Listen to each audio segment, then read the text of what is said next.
स्वागत है आप सभी लोगों का सोलो लेवलिंग के एक नए एपिसोड के अंदर। तो जैसा कि हम लोगों ने लास्ट वाले एपिसोड में देख लिया था कि जिनवू ड्रैगन किंग को तो हरा देता है, लेकिन फिर भी वो रूलर्स की हेल्प से कप ऑफ रेनकार्टिनेशन को एक और बार इस्तेमाल करता है और इस बार जिनवू डायमेंशन रिफ्ट के अंदर ही सारे मोनार्च को मार देता है और फिर वो आखिर में जाता है ड्रैगन किंग से लड़ने के लिए, द मोनार्च ऑफ डिस्ट्रक्शन। और वहीं पे हमारा लास्ट वाला एपिसोड खत्म हो गया था। तो इस एपिसोड की शुरुआत में ड्रैगन किंग जिनवू से बोलता है कि मैं तुमसे काफी ज्यादा इम्प्रेस हुआ शैडो मोनार्च। वैसे मैंने कभी नहीं सोचा था कि तुम कप ऑफ रेनकार्टिनेशन का इस्तेमाल करोगे और समय को पीछे ले जाओगे। मैंने सोचा था कि हम दोनों दोबारा से सिर्फ एटर्नल स्लम्बर में ही मिलेंगे, लेकिन ये देखो हम दोनों यहाँ पर हैं, दोनों जिंदा हैं। चलो वहां पे नहीं तो यहीं पर ही सही, हम दोनों मिले तो सही। लेकिन हाँ, अब हम दोनों में से किसी एक को तो मरना ही होगा। हम दोनों में से कोई एक हमेशा के लिए सो जाएगा। मेरा नाम एंटेरीज है, वैसे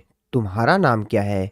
शैडो मोनार्च। जिनवू से कहता है कि मैं हूँ सांग जिनवू, शैडो मोनार्च। वैसे तुम अब मरने वाले हो, मरने से पहले कोई आखिरी शब्द? ड्रैगन किंग भी अपनी सीट से खड़ा होता है जिनवू से लड़ने के लिए और उसको रिप्लाई देते हुए कहता है कि नहीं, वैसे भी तू मरेगा, मैं नहीं। और उसकी आर्मी ऑफ डिस्ट्रक्शन में जितने भी मॉन्स्टर्स होते हैं वो सभी के सभी एक्टिवेट हो जाते हैं, रेडी हो जाते हैं जिनवू से फाइट करने के लिए। और वो सभी के सभी लोग बस अपने राजा यानी ड्रैगन किंग की ही इशारे का इंतजार कर रहे थे ताकि वो जिनवू के ऊपर अटैक कर सकें।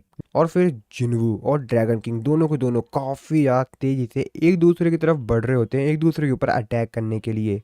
दोनों के दोनों अपने वीपन से एक दूसरे के ऊपर अटैक करते हैं, ड्रैगन किंग अपनी बड़ी सी स्वॉर्ड से और जिनवू अपने फादर के डैगर से। साथ ही में इनके जो शैडोज होते हैं यानी आर्मी ऑफ डिस्ट्रक्शन के मॉन्स्टर्स और जिनवू के शैडो आर्मी के सारे शैडो सोल्जर्स, ये लोग भी एक दूसरे के ऊपर काफी तेजी से अटैक करते हैं। और फिर वो सीन वहीं पर ही कट हो जाता है। हाँ दोस्तों, ड्रैगन किंग और शैडो मोनार्च यानी कि एंटेरीज और जिनवू की इस फाइट को यहीं पर ही कट कर दिया जाता है। इसके आगे की हमको कहानी बताई नहीं जाती है कि आखिरकार इन दोनों में से कौन जीता, ड्रैगन किंग हारा या नहीं। लेकिन जिस तरीके से जिनवू ऑफ डायमेंशन रिफ्ट से बाहर आता है अपनी दुनिया में वापस, तो इसका मतलब ये है कि ड्रैगन किंग हार चुका है वो आखिरी फाइट और अब जिनवू अर्थ पर वापस आने वाला था। जिनवू हम लोगों को बताता है कि वो डायमेंशन रिफ्ट के अंदर लगभग 27 साल से भी ज्यादा समय तक रहा है। और जहां तक मेरे को लग रहा है जिनवू का स्टार्टिंग से कुछ ऐसा ही प्लान था, क्योंकि जिनवू जानता है कि डायमेंशन रिफ्ट के अंदर अगर हम बहुत सारा समय बिता भी देंगे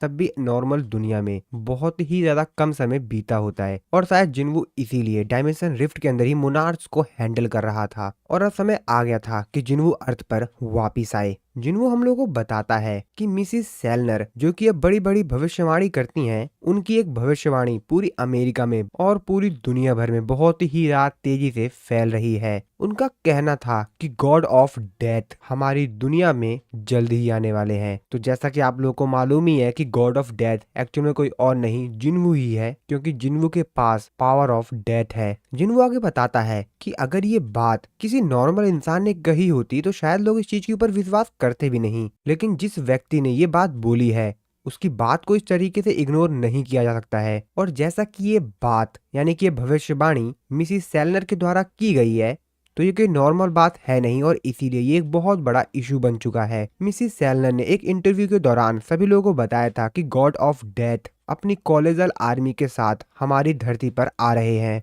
और जैसा कि आप सभी लोग जानते हैं कि मौत से कोई नहीं बच सकता, तो उनसे बच के भागना बेवकूफी ही होगी, कोई फायदा नहीं होगा उससे। ये बात है लगभग आज से 2 साल पहले की, जब एकदम से उनकी थर्ड आई खुल गई।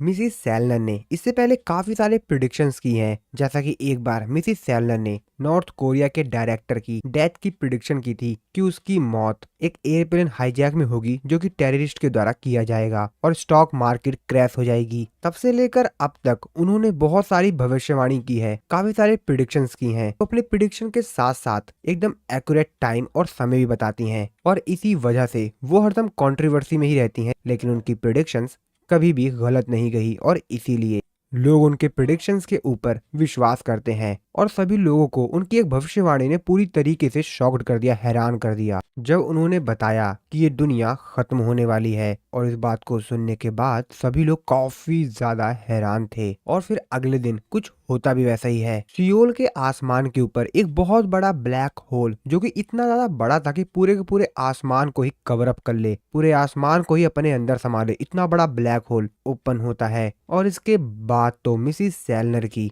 बात पूरी दुनिया भर में फैल गई। पूरी दुनिया की हेडलाइंस में सिर्फ वही छाई हुई थी। और इस तरफ सभी लोग उस ब्लैक होल को ही देखते रहते हैं, जो कि बहुत ही ज्यादा बड़ा था। वो सभी लोग काफी ज्यादा हैरान होते हैं। वो कहते हैं कि आखिरकार ये है क्या, आखिरकार उसको देखो तो सही, मतलब क्या निकल रहा है उसके अंदर से। वो सभी लोग अपना फोन निकाल कर उसको रिकॉर्ड कर रहे होते हैं। सभी लोग बड़े ध्यान से देख रहे होते हैं कि आखिरकार इस ब्लैक होल के अंदर से कौन निकलेगा, क्या सच में गॉड ऑफ डेथ इसके अंदर से निकलेंगे। सभी लोग बस उस चीज को ही देख रहे होते हैं। कहते हैं वो देखो खुल गया खुल गया, अरे वो खुल गया खुल गया।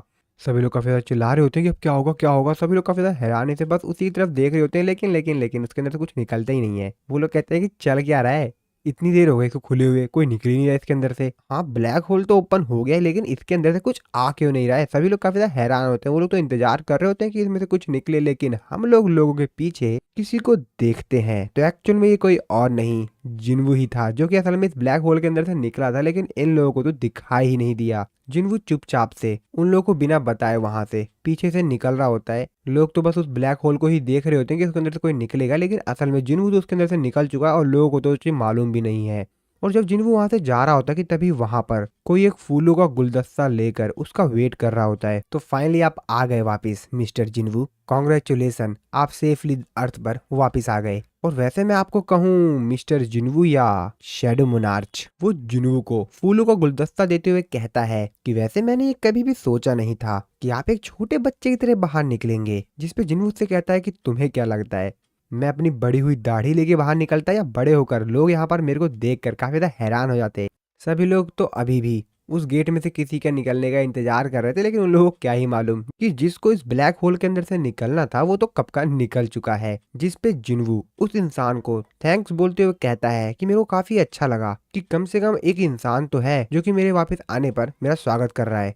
जिसपे जिन्वू तो कहता है कि वैसे काफी ज्यादा अमेजिंग है, सच में बहुत ही ज्यादा अमेजिंग कि आप उन सभी मोनार्च को अपने दम पर हराकर वापिस आए। लेकिन मैं सेंस कर सकता हूँ कि आप जितने कदम चल रहे हैं, आपके हर स्टेप पर मिलियंस ऑफ शैडो सोल्जर्स का वेट है। तो आप उन शैडो सोल्जर्स को भी यहाँ पर ले आए। मैं इस चीज को सेंस कर सकता हूँ। जिसपे जिन्वू उससे बोलता है कि वैसे मेरे को एक डाउट है कि तुम मेरे को सिर्फ यहाँ पर फूलों का गुलदस्ता देने तो आए नहीं होगे, वैसे रूलर के एनवॉय को मेरे से क्या काम? जिसपे वो जिन्वू को बताता है कि रूलर ने आपके लिए एक मैसेज दिया है शैडो मोनार्च। उन्होंने मेरे से कहा था कि जब आप वापस आए धरती पर तो मैं आपको ये मैसेज बता दूं। वैसे जो मैं आपको बात बताने वाला हूँ इसमें काफी समय लगेगा, तो कैसा रहेगा कि हम अपनी बातचीत कहीं और करें? जिसपे जिन्वू कहता है कि ठीक है, वैसे मैं एक जगह जानता हूँ जहाँ पर हम बैठकर आराम से बात कर सकते हैं, तो चलो चलते हैं। और फिर जिन्वू उसको एक आइसक्रीम शॉप पे ले आता है जहाँ पर जिन्वू आइसक्रीम खा रहा होता है, क्योंकि जिन्वू अब एक छोटा बच्चा है तो यार वो एंजॉय तो करेगा ही ना। जिसपे वो जिन्वू से कहता है कि वैसे आपको मिला भी तो क्या एक आइसक्रीम शॉप? जिसपे जिन्वू से कहता है कि काफी लंबा समय हो गया है, मैंने काफी लंबे समय से आइसक्रीम नहीं खाई है, तो थोड़ा सा एंजॉय कर लेता हूँ ना। हाँ, तो तुम क्या बोल रहे थे कि रूलर्स ने क्या बोला है, मतलब रूलर्स ने मेरे लिए क्या मैसेज भेजा है? जिसपे वो जिन्वू को बताता है सबसे पहले और सबसे ज्यादा इम्पोर्टेंट वो आपसे थैंक्स कहना चाहते थे जो भी आपने किया है उनके लिए। जिसपे जिन्वू से कहता है कि हाँ, ये जो फॉर्मेलिटीज तुम निभा रहे हो इसको काटो, सीधा डायरेक्टली पॉइंट पर आओ। वो मैसेज बताओ जो रूलर्स ने मेरे को देने के लिए कहा है। क्या किसी प्रकार की कोई प्रॉब्लम आ गई है क्या? जिसपे वो जिन्वू से कहता है कि नहीं, मैं यहाँ पर इसीलिए हूँ क्योंकि सारी प्रॉब्लम सॉल्व हो चुकी है। लेकिन रूलर्स काफी ज्यादा चिंतित हैं आपकी पावर्स को लेकर कि आपकी जो पावर का इफेक्ट है इस धरती पर, इस दुनिया पर कैसा होगा, क्योंकि आपके पास बहुत ही ज्यादा पावर है। और जैसा कि आप पहले से ही जानते हैं कि आपके पास जितनी पावर है ये अर्थ तो उसको हैंडल ही नहीं कर पाएगा। जिसपे जिन्वू से कहता है कि हाँ, तो फिर क्या हुआ? जिसपे वो जिन्वू को बताता है कि बिना माना के ये दुनिया बहुत ही ज्यादा कमजोर है। सो अगर आपको कोई प्रॉब्लम ना हो तो क्या हम आपको एक दूसरी दुनिया पे ट्रांसपोर्ट कर दें जो कि आपकी पावर को हैंडल कर सके, क्योंकि ये दुनिया आपकी पावर को हैंडल नहीं कर पाएगी। और जैसा कि आपने रूलर से कहा था कोई डंजन ओपन नहीं होगा, कोई हंटर नहीं होना चाहिए, तो इस दुनिया में माना भी नहीं होगी। और अगर इस दुनिया में माना नहीं है तो ये दुनिया बहुत ही ज्यादा कमजोर है कि ये आपकी पावर को हैंडल कर सके। तो इसलिए रूलर्स चाह रहे थे कि आपको एक ऐसी दुनिया में भेज दे जहाँ पर जो दुनिया एक्चुअल में आपकी पावर को हैंडल कर सके। ये बात सुन के जिन्वू थोड़ा सा हैरान होता है। जिन्वू जिस चम्मच से आइसक्रीम खा रहा होता है उसको थोड़ा सा दबाता है और अपनी पावर दिखाता है, जिस चीज को देखकर वो काफी ज्यादा हैरान हो जाता है। उसकी आंखें खुली खुली रहती हैं कि अब ये क्या करने वाला है, जिसपे जिन्वू उससे काफी ज्यादा गुस्से में कहता है, वैसे क्या तुम मेरे को अब रास्ते से हटाना चाहते हो, क्योंकि तुम लोगों का जो पर्पस था वो पूरा हो गया है, और ऐसा सिर्फ इसीलिए क्योंकि तुम लोग मेरी पावर से डर गए हो। जिसपे वो कहता है कि नहीं नहीं नहीं नहीं, मतलब आप गलत समझ रहे हैं, ऐसा कुछ नहीं है। तभी वो अपने पॉकेट से अपना फोन निकालते हुए कहता है कि ये देखिए, आप पहले प्लीज आप ये देखिए एक बार। तो वो मिसेस सेलनर का वही आर्टिकल दिखाता है जिसमें वो काफी ज्यादा पॉपुलर हो गई हैं अपने प्रिडिक्शंस की वजह से। जिन वो उस आर्टिकल